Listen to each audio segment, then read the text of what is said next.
very good morning to you, ladies and gentlemen, and a very warm welcome to the 4th Indian Salon and the Wellness Congress. It gives me such joy when I see this industry all coming together and seeing what could possibly be the next, what could be the next path for them or what could be the next ways for them to grow their business. And trust me, I have been doing this show for the 4 years, been writing about franchising in the salon, beauty, wellness industry for many years now.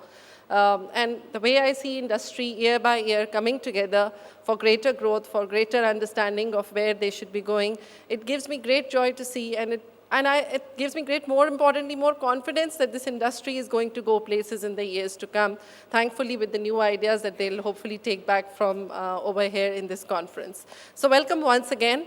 I thought before we actually move on to a lot of discussions, I would like to share with you what I have really understood about this industry.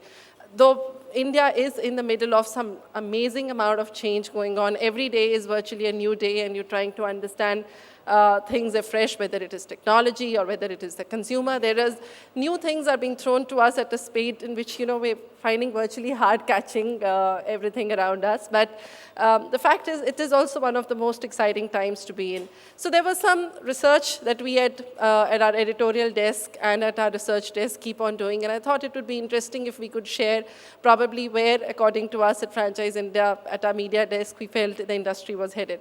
So if I could have the next slide, please. So one, I think it is a industry which is really forever young. It is an industry which is all about making people feel very beautiful, people having a certain well-being about them. That is really what the industry is all about. And I think that is today, for developing nations and perhaps in a very evolved way for the developed nations of this world, well-being is one of the most important source of happiness. If people look beautiful, people are healthy, people are fit, they feel energetic, they are the happiest. That's what a certain research from Harvard Business Review has revealed in the recent times. With that going, you can imagine what all is there for the wellness industry today. So what has really changed in the true sense is something that you're all probably seeing around you, but probably not digesting it as much. What has changed is, I like to call it that there are 3 sorts of businesses which has evolved within the wellness business. So I think the consumer, from a consumer perspective, there is this one, urban lady or urban women, as I like to call it, who are probably middle class or upper middle class. They've completely changed the dynamics of the beauty and wellness business.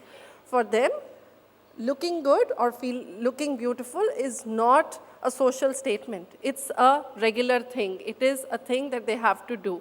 So it's basic hygiene. So you cannot step out of your home if you are not looking in a certain way.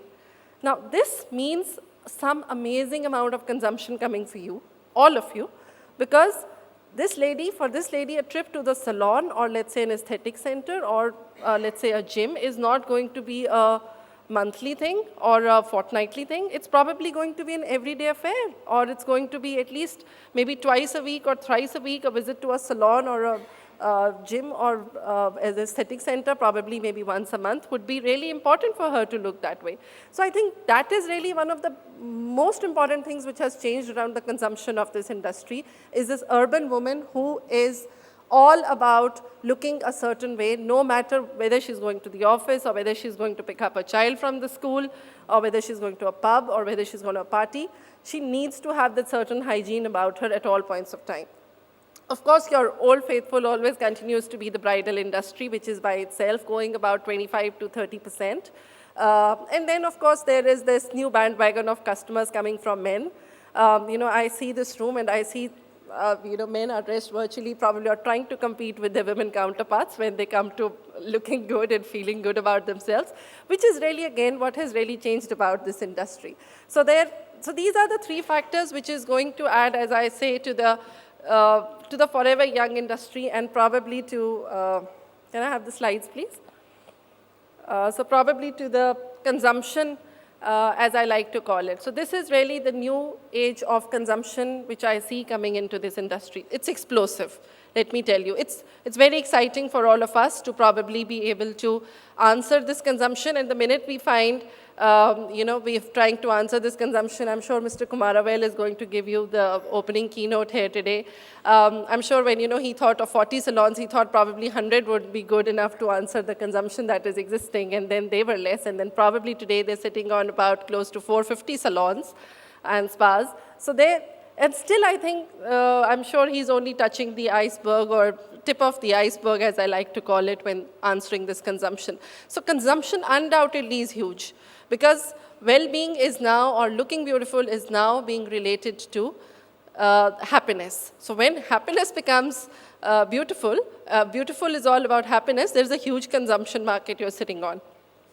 But I think it brings with it a certain demand which needs, or which is difficult to address, because it calls for an experience to be given to the customer at every corner or every little thing that you're going to deliver to him.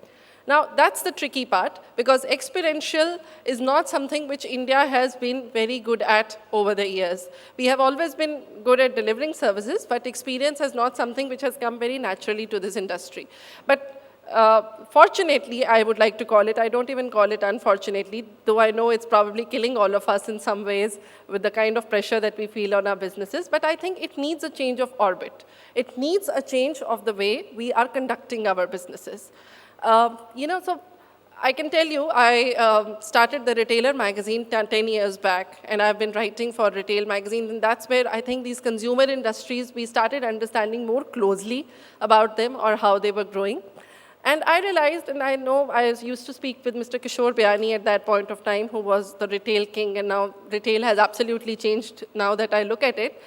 And he used to say that probably in his early days, he told me that the customer still wants discounts, and I am going to give him that. I remember the story he told me about that heap of chappals he had put and consumers took it away. 2 years later, he said it doesn't work, because customer doesn't want that at the store. He can get that at any neighborhood mela or a fair or whatsoever that he might be going to. So I was going to a grocery shop and not buying fruits or vegetables out of a kiosk or a small thela wala, as we call him, because I wanted a certain experience. Now, this is the experience which goes on evolving every time. Experiential is really what this consumer is all about. And the younger consumer, or the millennial consumer, as you like to call him, this guy or this girl who is 18 to 35 years old, they are one confused lot, and they can probably confuse any retailer or a salon owner or a spa owner to any extent, because they have a very different value of experience. For them, certain things which we always were trying to get have come to them when they were born. So their idea of experience, or going to a salon, even the single hair that they get cut from you has to be an experience for them. Otherwise, this girl would not be able to put up that beautiful picture on Facebook, which she wants to show off to her friend. So, it's not just about her hair, but the surroundings in which she gets her picture done from your salon is also going to matter as much to you in the coming times. So probably consumption is really the key, but to be able to address that consumption, all of you need to move into a new orbit. And that new orbit only will come when we understand branding a lot better, when we understand how do we market and how do we package our business a lot better, because the consumer is certainly moving very fast, and it's really up to us how fast we move with it. So these were some figures that we got together to understand how this industry was going. We realized that despite being very small, very unorganized, beauty salon was one of the biggest market shareholder of the wellness industry. 42% was what the beauty salon and cosmetic category fell into. Even, in fact, spas came over here, which is really huge. So I realized that if I go to the most organized segment within the wellness segment, beauty salons were perhaps the most organized. Other sectors have still to catch up. So out here, people who are sitting from the salon and the spa industry should really give a pat themselves on the back that they've actually been the front runners in getting more organized in their businesses. Thank you. And then, of course, we felt the second one belonged more to the product category, because people today are equally concerned about what they're eating, and it's really catching on very, very fast. So you'll probably find your retail shelves changing, or your pharmacy shelves changing very, very soon, with lots of health supplements, organic foods, beverages which come with a lot of more benefits than just your Coke or sodas.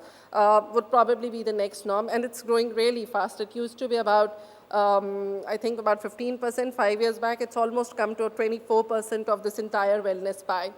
Alternate therapies, your yoga or Ayurvedic massages or things like those would probably is also catching up equally fast. Again, 24% of the whole pie.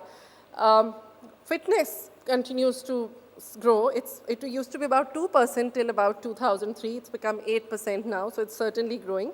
And rejuvenation, again, continues to be, though a small pie, but of course growing in the coming times.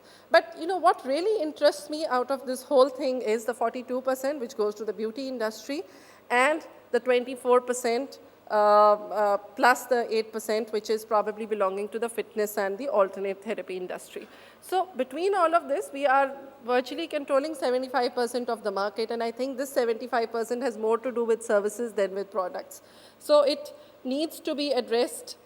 This is the industry which we are really going to try addressing over here in the 2 days, though of course products will also continue to be a big focus. So what does this require? What does this growth require? The growth now requires that we either choose to grow or we choose to die. I go back again to quote retailer to you. When we were trying to understand how the retail industry will grow back about 13 years back, so there was a very interesting thing that came to happen. So they said that modern retail will be about modernizing retail. That was perhaps how we thought about or went into thinking about modern retail. Unfortunately, it did not happen. There is this very big example in US which always comes up, and because we're in franchising, it's very easy for me to understand what they mean. They said that when a McDonald's used to open up in a neighborhood, it used to uplift every retailer or every food outlet in that neighborhood. So everybody used to upgrade their retail services or the goods that they used to be selling or services that they used to be selling. Somehow in India, it did not happen. Why? Because I think this guy out here who was running the Kirana store or the salon or the little shops that were there, he was so unorganized that it was really difficult for him to get organized. So he waited that, either he'll probably end up closing his business or he'll eventually die, because die he will. When branded business comes, it puts the customer on the next level. And the customer is not going to go back to the old way of consuming services. It's only the guy next door who has to evolve. So I think modernizing of retail has not happened. So what needs to probably move on is modern retail. Now, modern retail requires that we really think growth afresh. Growth that we have seen so far, particularly in the beauty industry or the salon or the spa industry, has not been, it's been rather directionless, I would say. So, there's some guy in the micro segment of salons who's put up 10 salons or 15 salons, but he's still not excited about, he doesn't know where his next growth will come on. So the answer to this somewhere lies in consolidation. Consolidation is going to be the game changer for this industry, or probably for many other, but I think most importantly for this industry in the coming times. How will this consolidation happen? I think it will have various levels to it. So consolidation will happen when we understand that, there is something called mergers and acquisitions.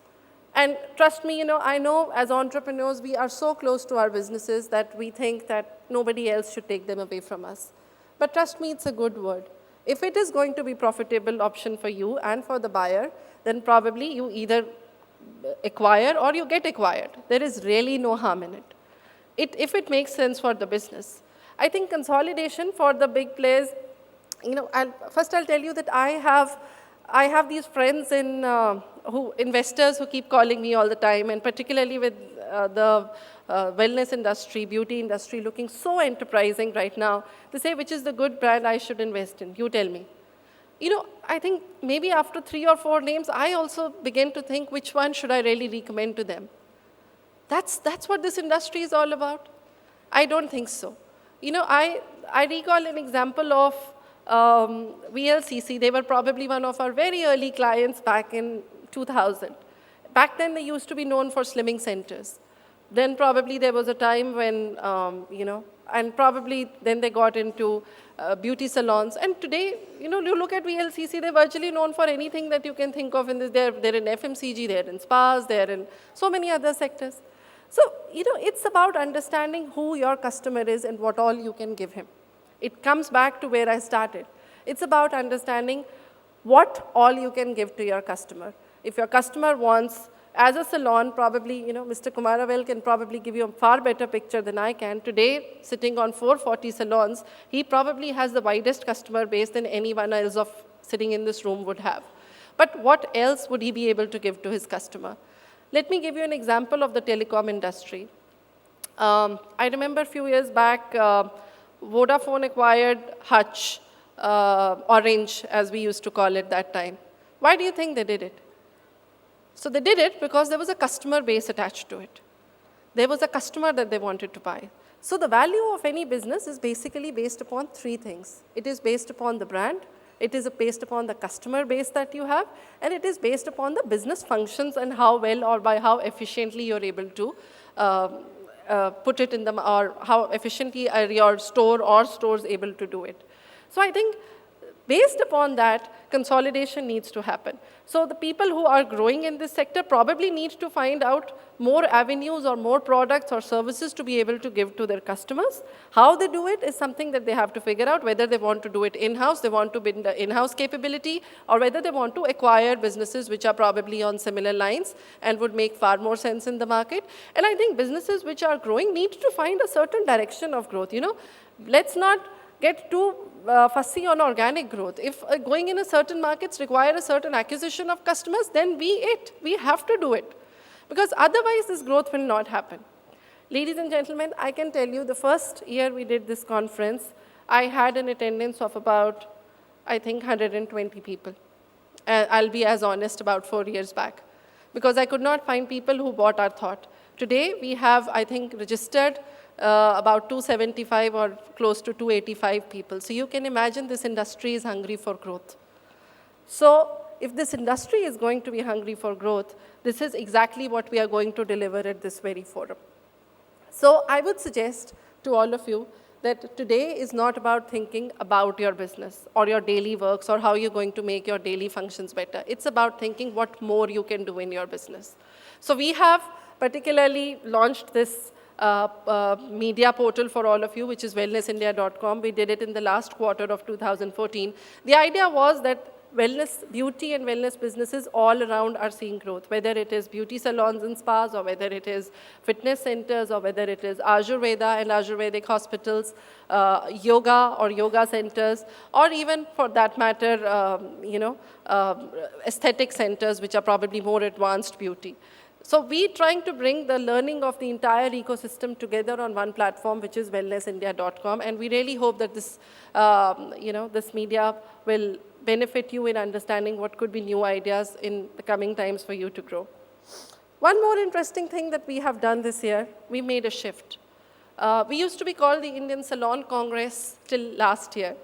And because we used to focus on salons. But interestingly, what started happening, what surprised us was that there was no other business forum that was talking about the needs of other sectors, whether they were Ayush sectors based out of Ayush, or whether they were aesthetics, or whether they... So we found an attendance coming from there. So we decided very statically that we are going to bring the entire ecosystem together and figure out how new growth will happen. I'm very excited about the government's Make in India program. Due to the elections, we could not get hold of somebody from the policymaker side to actually come and address this forum. But what I realized speaking to the government while I was putting together this show is that they are looking for ways of collaboration. They are trying to figure out that how can Ayurveda and a salon probably think on the same lines, and probably services of an Ayurvedic massage could move into a salon in some way. They're looking out of a cluster-based approach, which could probably not come organically, but inorganically, with partnerships happening all over. So I think this is the forum where such ideas will be thrown at you from our panelists and experts who will be speaking here today. But you need to imbibe these areas. So please be open-minded. Take a lot of material back. Think what more could you do with your business, because this business forum is all about growth. It is about growth of your businesses and how you will achieve it. So ladies and gentlemen, once again, I welcome you all to this forum, and I really hope that there would be great ideas for you to take back over here. Welcome.